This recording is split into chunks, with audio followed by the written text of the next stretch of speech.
So what are student learning outcomes? Student learning outcomes are learning outcomes, and this is how we're going to go through it today. We're going to talk about how to create them and create them in clear and effective ways. We're going to talk about the elements that make up student learning outcomes, and then we're going to talk about any questions y'all have about student learning outcomes. And if you've come in late, we have a notes document that I'm putting again in the chat. Feel free to open it up and utilize it. It has all the resources that we are using for this conversation. And as always, you can go to our website and download these slides too. So we're going to move on to our next slide.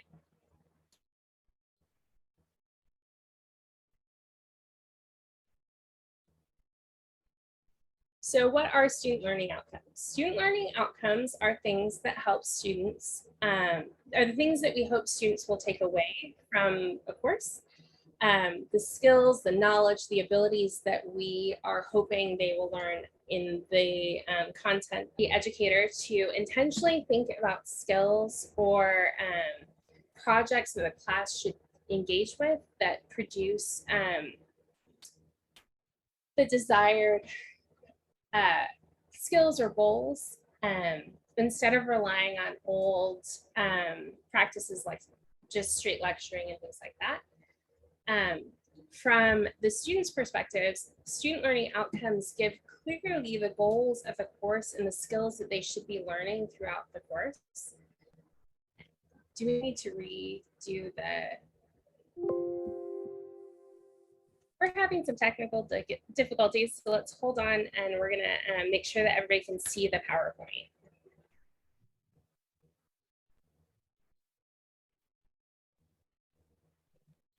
Sorry about that, y'all. It's one of those gremlin technology days for us. I can, I'll try to reshare the screen. Let me see if this will work.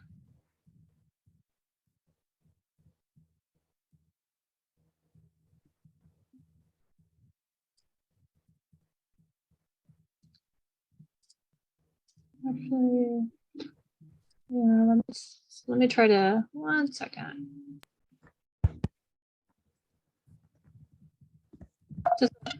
Does it look any better? We're still missing part of it, but that's better. So we're on to number 3. For the student learning outcomes give really clear indications of what you're going to learn in a course and how. Oh, it's blocked again, Liz. Yeah, so I think it's I can't look at the chat in that case. I think when the chat pops up, it blocks my PowerPoint. So I'll leave it up to you, Jessi, to just monitor the chat in that case. Absolutely. Okay. So as we said, the student learning outcomes give the student their understanding of the skills and the goals and what they're going to learn in the course. They also provide the educator with a useful feedback. How many students, you can use it as a measuring of how many students have been able to demonstrate the goals and the skill set from the learning outcomes.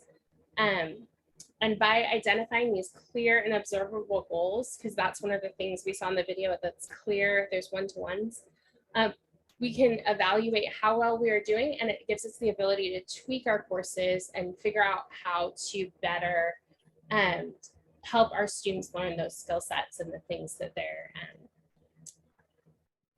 engaging. So we'll move on to the next slide. So the benefits outside the classroom are that student learning outcomes encourage institutions to think about what they're developing, what skills and what goals and what knowledge base they're helping their students to develop. They can demonstrate both for future employers and the institution that you're working on, the skills that you are training your students in. They also help us to assess if we're meeting standards for outside things such as funding, resources for teachers, national standards, anything that benefits the teachers in the school, which in turn benefit the student. So we'll move on to the next slide. So some of the issues with certain student learning outcomes is that they can feel, from a teacher standpoint, that they inhibit our creativity.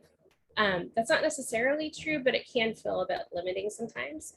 And some schools have made like overarching student learning outcomes as a key to achievements. And so it inhibits the fluidity or the journey aspect of student learning outcomes. They tend to feel more like a chore, and they don't feel as dynamic and as beneficial as they could feel.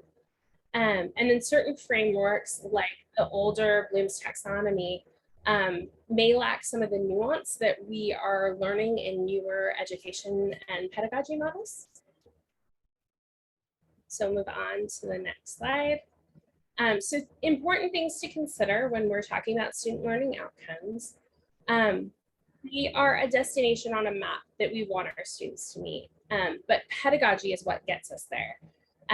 So they are really important things because they're like our landmark, but they're not the vehicle that actually transports us there. We need good, strong pedagogy and good, strong learning engagement to get us to that student learning outcome. Our student learning outcomes should also have flexibility and wiggle room. As people who are looking to do inclusive learning, which is something that we really focus on in PFF, we want to write our student learning outcomes so that there's multiple ways that they can be achieved and expressed, right? So we have a lot of different dynamic learning space for that. So move on to the next slide. So how do we write student learning outcomes? So we want to work with a backwards design, which is something that we at PFF talk a lot about. We want to identify, like, what are the goals that we want our students to learn? What are some of the big ideas and skills that we want them to walk away with? Say if you're teaching a religion class, which is my specialty, I want my students to kind of know the history of religion. So how am I going to embody them learning like the nuances of the history of that? And so we want to use determinative evidence, acceptable evidence. So tasks and assessments that help us see, how are we going to help them get there? How are we going to check for understanding? Are we going to, in our conversations, do peer-to-peer teaching and then do a big group conversation as a check for understanding to make sure we're moving forward? And then we want to plan, as I just said, learning experiences and instruction that cultivates where we're trying to get, right? So we want to create learning and learning models, something that's engaged with our students that helps them get there. So move to the next one. So this is a brief video on kind of what is backward design and how does it work with curriculum. So we're going to watch this and then keep moving on. Welcome to 5 More Minutes, useful videos in 5 minutes or less that support the teaching and learning of all students. I'm your host, Shelly Moore. Today's episode is called California Dreaming. Nope, just kidding. Curriculum Dreaming.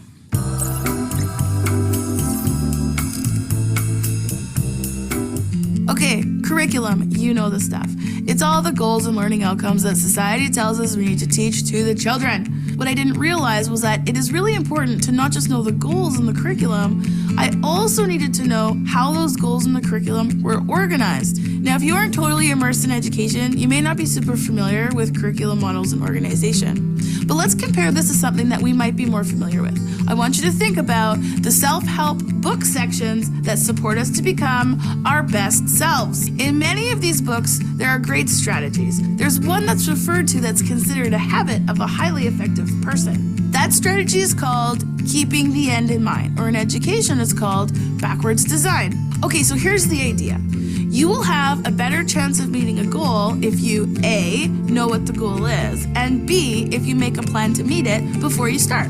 So for example, if I had a goal to go to California one day, because everyone has a goal to go to California one day, the chances of me getting there will be way higher if I know where I'm going, when I'm going, how I'm getting there, where am I going to stay, how am I getting home. You quickly start to see how important the plan is if you want to meet a goal. But you also realize that there's multiple answers to these questions. In life and in education, there can be multiple pathways to the same goal, which is great, and it makes it responsive to the person who's trying to meet the goal. This is a much more effective strategy than, say, if I, for example, just decided to leave my house in Vancouver and just start walking north, hopefully finding my way to California. Backwards design is a strategy used every day, and it ranges from travel goals to weight loss goals. It's also used in many curricular organization models. But here's the thing, this is not a linear process, and backwards design is trying to aim to be responsive to the person meeting the goal. But curriculum is often interpreted as the opposite, very linear and not responsive. It's totally standardized. How I used to think about curriculum was like this. Curriculum is in a giant, big red binder, and in September, I start on page 1. And when I'm done with page 1, I move to page 2. And then I get to June 20th, and I have 147 pages left. Well, what if I told you there's another way to read curriculum that better aligns with backwards design big ideas? I want you to imagine that the curriculum is still a book, but the book is not a binder. It's a flip book. Do you remember these books? I love these books. The flip book, it's still the same for everyone, but how it's read depends on who is reading it.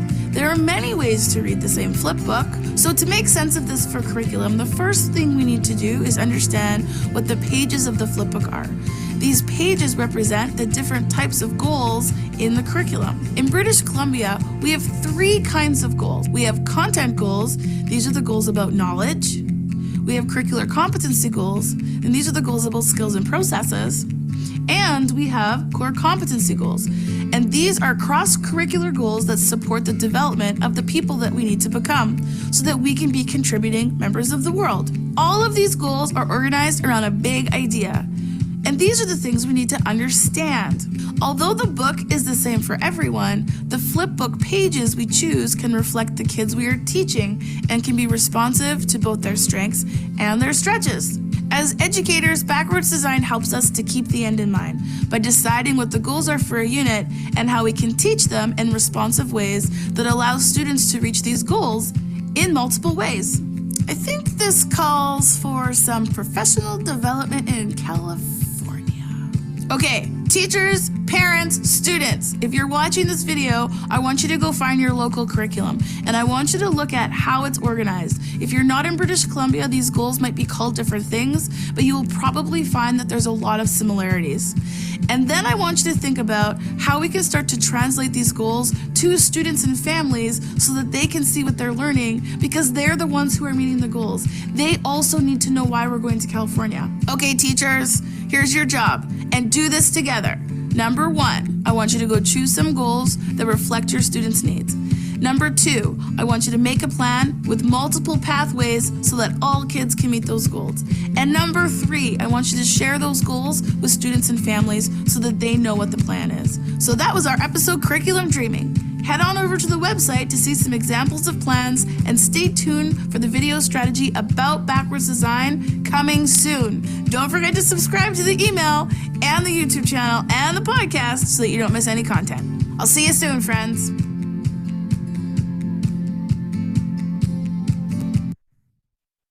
So we'll move on to the next slide. That is a really great resource too if you are an educator. The 5 minutes with more has some great videos, so that's another great resource. So identifying our desired results is where we start with backward design. What are the goals that we want our students to meet?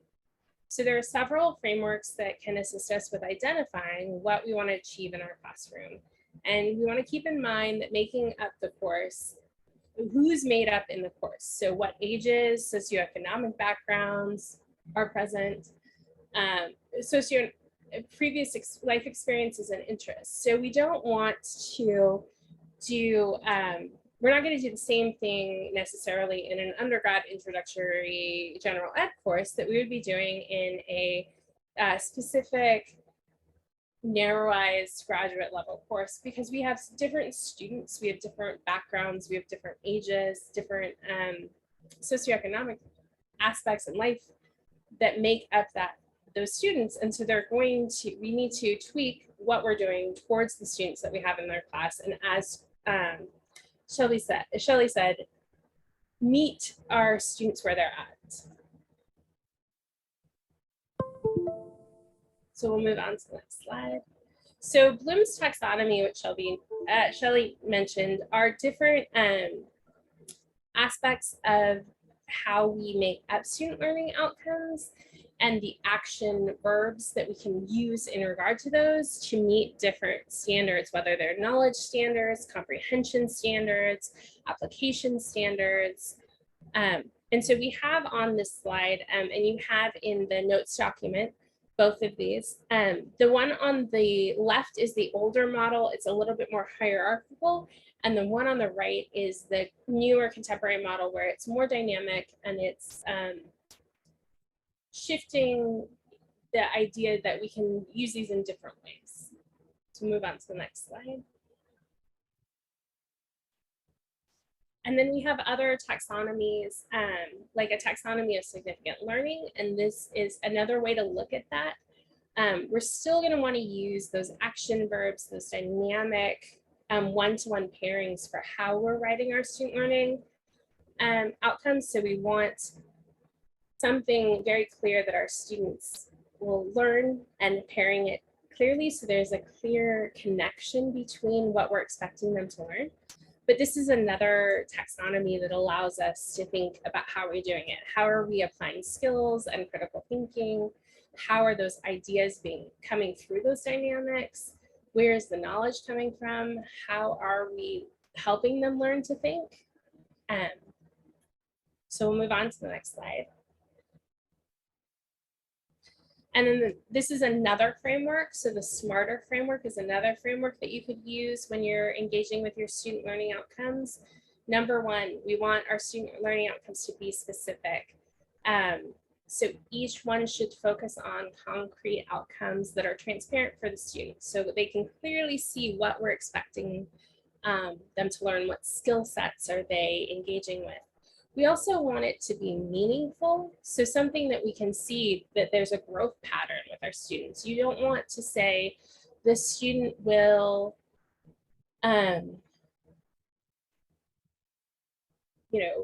attain the knowledge of the system because we don't have a clear way to assess how are they going to gain the whole knowledge of the history of religious studies or something like that. So you want to make it more like the student will be able to describe the methodology from this period and this period, something more clear and tangible. And as I said, we want it to be actionable and tangible, something that's clear to the student and you can clearly see as they're developing. We want it to be relevant to the course results that connect to what we're teaching. You don't want to have your students do a project that doesn't really relate to what they're learning or the developmental movement of your course. And we want to be able to track them, make sure that we have enough time and space and they're able to do what you're setting out to have them do within the time frame. So one thing that can get really trip people up is learning how to balance a course schedule for a semester. Are we giving them enough time and space to do all the work that we're expecting? One thing, the running joke in grad school, right, is that we're always given way too much to read and we can never read what our professors give us in the course. And that's not being time bound, that's not being trackable, that's not making sure that we are respecting our students and respecting what they can achieve in that time frame.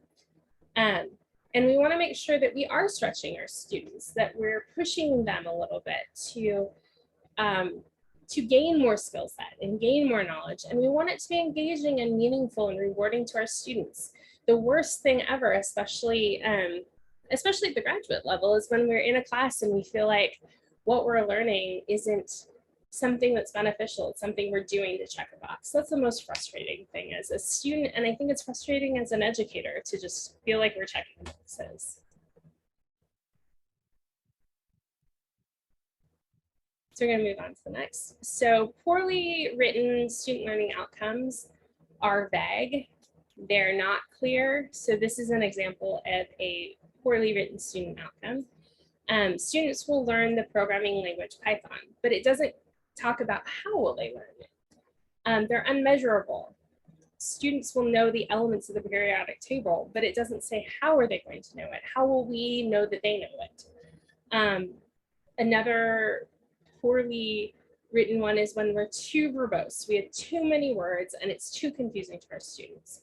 So students should be able to apply one of the many theories of social psychology and apply those theories to several real world scenarios, but that's not allowing for a very clear space for our students to be able to perform those goals or for us to measure those goals.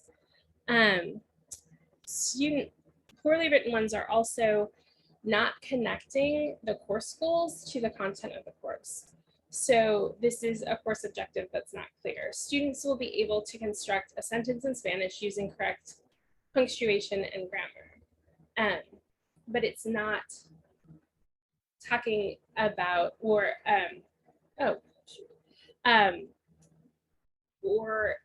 the second one is actually the one we're talking about. Students will identify provinces in a map in Spain, but that doesn't connect necessarily to the course goals. So we'll move on to the next slide. So we want to have clear and specific goals. So these are rewritten of those previous ones to give them clear and connected specific goals. Students will learn the programming language Python to complete a data mining analysis, because Python is really focused on data analysis. And so that's the goal of learning a language like Python or SQL or Tableau, is to be able to utilize that data. Measurable. Students will be able to identify the elements from the periodic table based on their symbols. That's a measurable goal. We're explaining how they're going to demonstrate that they know the periodic table. And we want them to be pithy and concise, so short and sweet. Students will be able to apply theories of social psychology to specific real world situations. And then we want them to connect to course objectives. So the course objective is that the student will be able to construct a sentence in Spanish using course grammar, correct grammar and punctuation, and they'll be able to conjugate verbs correctly in the past tense that connects with that, learning punctuation and grammar for a Spanish language class, which the previous slide was, there wasn't a connection to learning the different regions of Spain with learning the language of Spain. We'll go on to the next slide. So I just want to take a moment and stop and pause our PowerPoint and see if anybody has any questions so far based on what we've talked about or in regard to student learning outcomes or anything we've seen so far. So now is the time to jump in. If you have any questions, you can jump in the chat, or you can raise your hand, or you can just talk out, unmute and ask a question.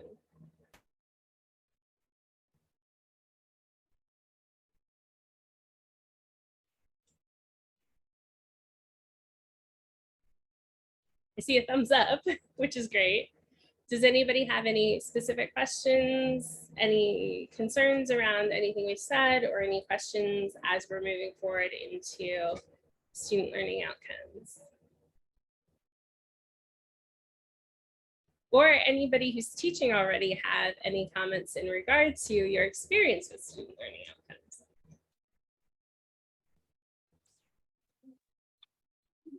This is Carrie Downey. Can you hear me? Yes, we can. Thank you. Yes. I teach because I want to move into political science teaching, but right now I teach energy law classes at energy law and policy classes at a law school. I'm an attorney, and as I've used all the skills I've been getting at CGU to make that class better through the years. But I was trying to take the student learning objectives and figure out how to phrase them, because we don't test law students in the easy measurable way of real tests. It comes down to usually a long essay exam at the end of the course. So I'm trying to figure out how to use the system which you just laid out. How do I everything comes down to they will be able to utilize whatever, and I like your words, I'll use better words than utilize next time, but utilize the skills in applying facts from real world cases. But that's not as specific as the ones you're talking about. So I'm trying to figure that out when all they're going to be doing is writing essays to demonstrate they can do it.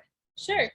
So even within the essay, they're utilizing the skill set that they're learning, right? So you could say something along the lines of, by the end of the term, the students will utilize the, utilize these skill sets and the test case examples that we've used to be able to effectively engage with the, what do you call it? The test sample cases that they will write essays on in the end of the term.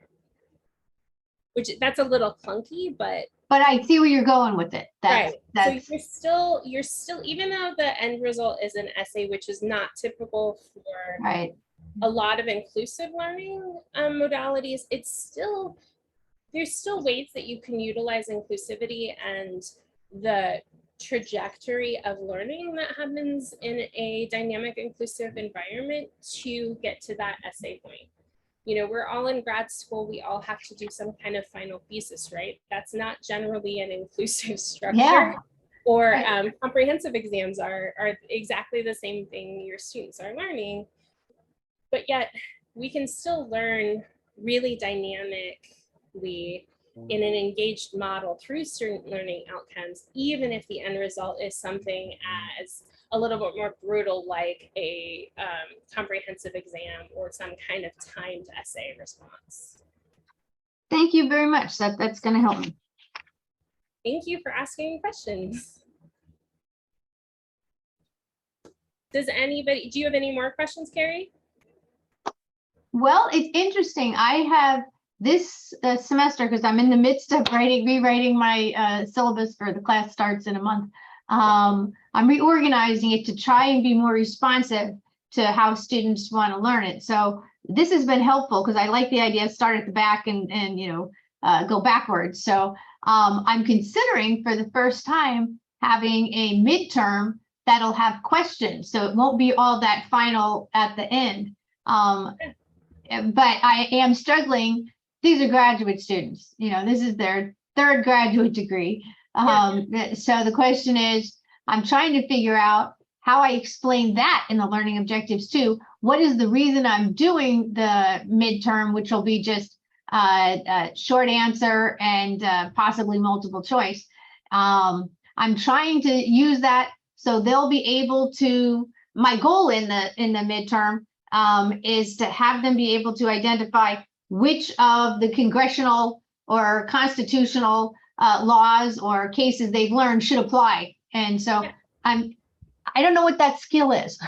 I'm trying to figure out how to do that. It sounds like what you want to do with the midterm is turn it into a reflective assignment.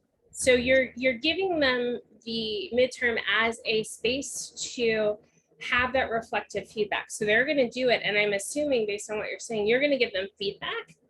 Yes. Oh, yeah. Yeah. So that's a reflective assignment that works really well with ethical pedagogy because you're giving this reflective space for your students to test out and then get feedback.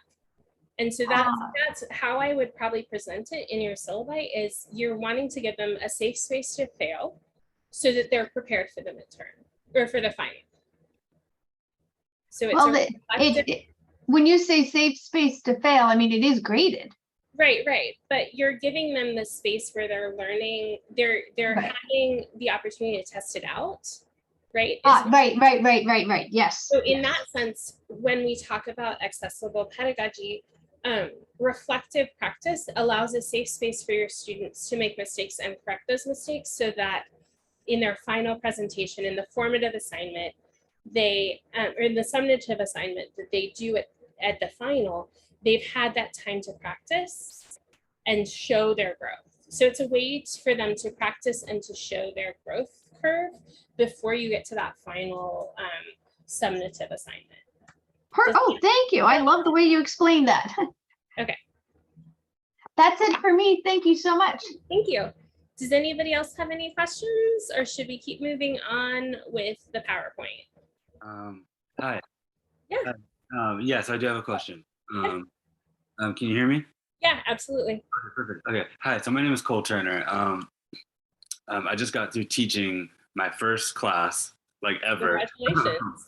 Oh, thank you. At California State University Northridge, and I'm also a graduate of California State University Northridge as well. Thank you. So what I did was when I wrote the syllabus, I completely forgot to put the SLOs, and so I completely forgot to put that on the syllabus. But I had all my assignments and everything, and so what I had my students do was write a literacy narrative, which is where they take which is where they write about how they learned how to read and write. You know, like what was their experience, and I had prompts and everything, and I also had them do journals, and I also had them do what else? Oh my gosh. Oh yeah, a literary analysis paper. So like, I guess what my question would be is like, yeah, for my next time teaching, like how specific should my SLOs be, kind of tailored to that? Sure, you want them to be somewhat specific, right? You want them to reflect why you're using those assignments and what are the learning goals, like how are they learning, what is the goal, what are the key things you want them to walk away with at the end of the term, right? So you have probably, right, Cal State has like a minimum of 10 pages each student has to write per class, is that correct? Well, it was a 5-week course, so Okay. So they didn't have time for 10 pages. Right. I gave for the literacy narrative it was like 2 pages, and then for the other paper it was like it was around 2 pages. Right, but you have some sort of like writing goal that they have to meet for each class, right? Oh yeah. Mm-hmm. Yeah, so that's one of your student learning goals. Is student learning outcomes can be like the students will be able to accomplish that writing project, but you want to use the action verbs that relate to what they're learning through, they're gaining that skill set of academic writing, or what the different literary writing, the different styles that you're assessing. And on average, you want like 3 to 5 student learning outcomes for the course. Okay. And I think we have those on the next couple of slides, so we will talk about that. And then you can always schedule meetings with any of our PFF fellows to like have us work through your syllabi, to help you work on your student learning outcomes. That's also something we develop in our courses, our two courses for the certificate program as well. Oh, okay, perfect. Okay. All right, awesome. Thank you so much. Yeah, totally. Thanks for asking questions. So does anybody else have any questions? We'll have one more spot to kind of ask some questions before we wrap up. But unless somebody has a pressing question, I think we'll move back into the PowerPoint and we'll finish that out, and then we'll have another space for more questions. Does that sound good to everybody? Yeah, thumbs up. Okay. Liz, do you mind bringing back up the PowerPoint?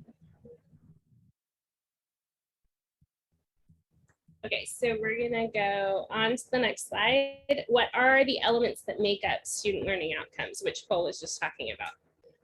We want them to be specific and well-defined. We want them to be clear and concise, explaining those goals and expectations of what we want our students to achieve in the class. We want them to be realistic in terms of, can they be attained in the time period? Are they reasonable for the student demographic that we have?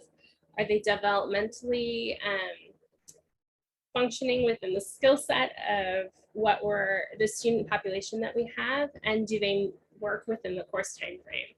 Like, you don't want to have 9 student learning goals, 45 assignments for a 10-week class. That's just not reasonable. So we'll move on to the next slide. We want them to rely on, oh, let's go back one. We want them to rely on action verbs. So that's where that the Bloom's taxonomy and the other two taxonomies that we looked at really help with us thinking about like, what are the actions that we want our students to be performing in the course. So something like students will develop an appreciation of, or will be exposed to, those are hard to quantify. So we want students will be able to discuss the methodology of XYZ through this form. That's something more clear. And we want them to be connected with the overall program goals. So if you're in a department, you want to be in conjunction with the goals that are being taught throughout that program and the end result of producing a pre-med student or a religious studies student or a poli-sci student. You don't, you want them to grow dynamically and be critical thinkers, but you also want them to learn the skills that they need for the trajectory in which they're going. So we'll go on to the next slide. So there's a lot of different activities that you can utilize to help develop these skill sets. Things like peer-to-peer learning, which I've talked about, where you have a small group of students discuss something you're doing, and then they either talk in a bigger group or they present what they've learned in class. Different problem solving scenarios. Even if you're doing math or science or something that feels more tangible, you can always do problem-based learning where you give them scenarios and they flesh out how the methodologies and the ideas that you're teaching them connect with those scenarios. We can do interactive lectures where you're stopping like we've done already and asking questions and having time for reflecting, or doing short ungraded quizzes where you're checking to see where are they in that learning process. And we have in that notes sheet is a link to Harvard's database of various activities that can help help you flesh out your student learning in and of the different activities that you're offering in the course. And it's also on the slides, so if you download the slides, you can click on that too. So this is called a constructive alignment. And a constructive alignment is something that we use in PFF when we start to think about syllabi. So we list your student learning outcomes and whether or not they're a formative assignment, which means it has that reflective praxis that we're talking about with having the students do something and then giving them feedback, which is a reflective assignment, versus a summative assignment, which is a complete assignment. Usually a final assignment is a summative assignment, and it can be made up of reflective assignments. But the reflective assignment has that like conversation piece of the students do something, there's feedback. They have the opportunity to correct it, there's feedback, you know, that kind of dynamic. So you write down on a constructive alignment the different student learning outcomes or assignments, or the different assignments that you have for your students to do. In this case, it's a lit class that we're looking at. So they have quizzes on literary devices, poems, role play, essay writing, you know, various things like that. And then we look at different taxonomies like Bloom, Think, and Leap are two other taxonomies. And we look at what are they learning through these assignments. And then we connect them with the student learning outcomes. And this is a really good way to make sure that your student learning outcomes are reflected in all of your assignments, as well as you're really utilizing those taxonomies of active engaged learning, and that you're breaking down your course assignments so you're not just having them do quizzes, or you're not just having them do essay writing, but you're really showing that you're using different dynamic strategies of engagement, and that there's a balance of that feedback loop of formative assignments versus the standalone or concrete summative assignments. So go on to the next slide. So that is the end of our presentation. Thank you all for joining us. We do have a poll that we're going to launch right now, and we'd love your feedback. This is the link to all of our PFF stuff. I will also post our link, the links to that in the chat. And anything that you're interested in regard to syllabus creation, in regard to learning about teaching and the creating a Canvas page, or doing a presentation for a job talk or anything like that, feel free to book an appointment with PFF. That's what we're here for. We're here to help you develop your syllabi, develop your Canvas page, develop your presentation and teaching presentations. So that's it. Thank you all for joining us. If you have any questions, feel free to hang out, and Liz and I will be here to answer questions. If not, please fill out the poll and connect with us whenever. Thanks, y'all.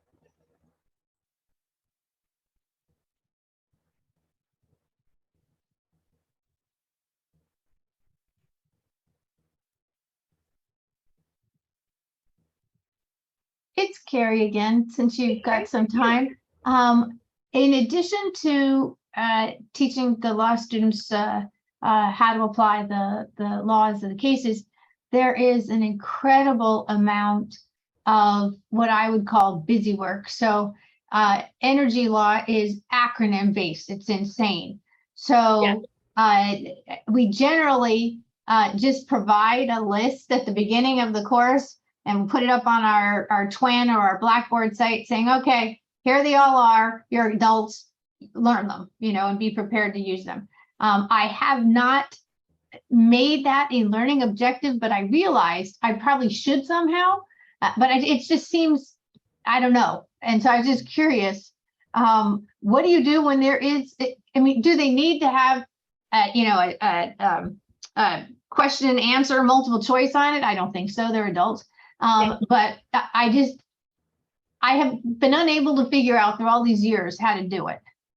Any ideas for a learning objective? Yeah, so you have a variety of acronyms that they have to learn, right? And the acronym is based on laws or regulations. So what they have to do is know these exist, these laws and regulations. Okay.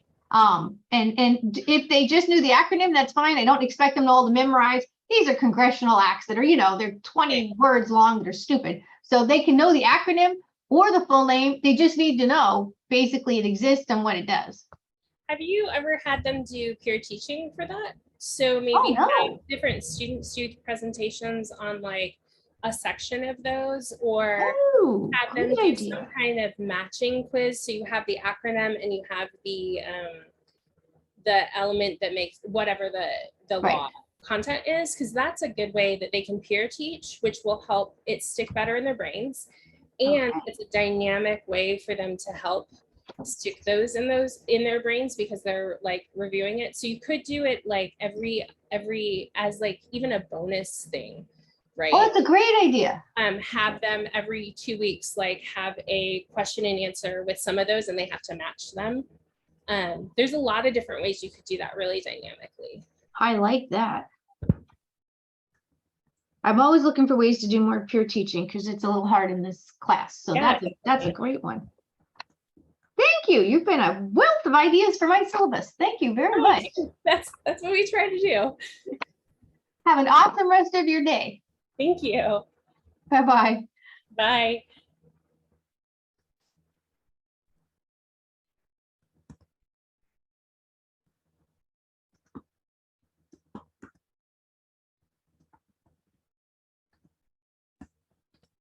Sorry, I was talking muted.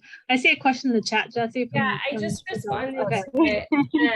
For at least for me, learning these has helped like trying to understand when my own professors aren't clear, like sussing out what they're trying to get us to learn. So that's been my experience. And I think it just helps understand like the dynamic of what it takes to build a syllabus and to create something, because like I have great professors who have been teaching 20 years and their student learning outcomes are still kind of messy, you know, so it's part of that continually, we can always learn aspect is something that's helpful as a graduate student. Does that answer that question? Awesome. Cool. Thank you for joining us.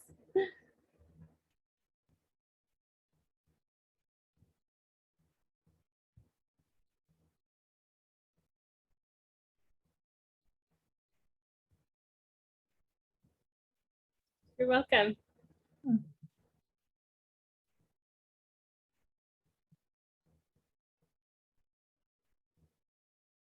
Cole, do you have any more questions? Let me see. I'm trying to think if I have any more questions. Oh, I do. Okay. Okay, this is completely unrelated to the topic, but what is it like teaching religion? I mean, I just want to know. I mean, I enjoy it. I like talking about it. I haven't officially taught religion yet. I've lectured in classes and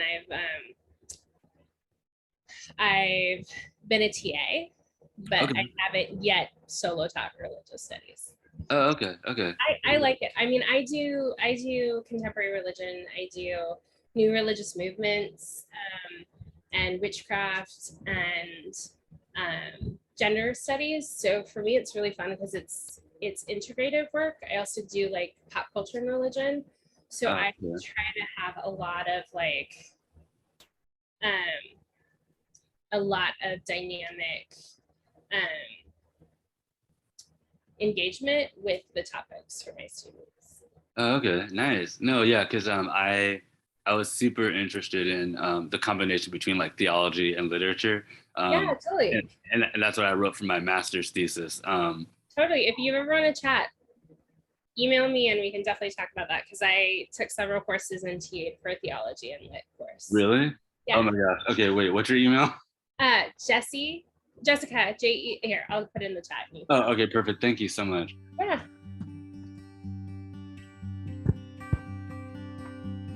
Yeah, shoot me an email and we can get together and chat. Okay, perfect. Yeah, I would love that. Yeah, because this is something that I've been interested in for like a while.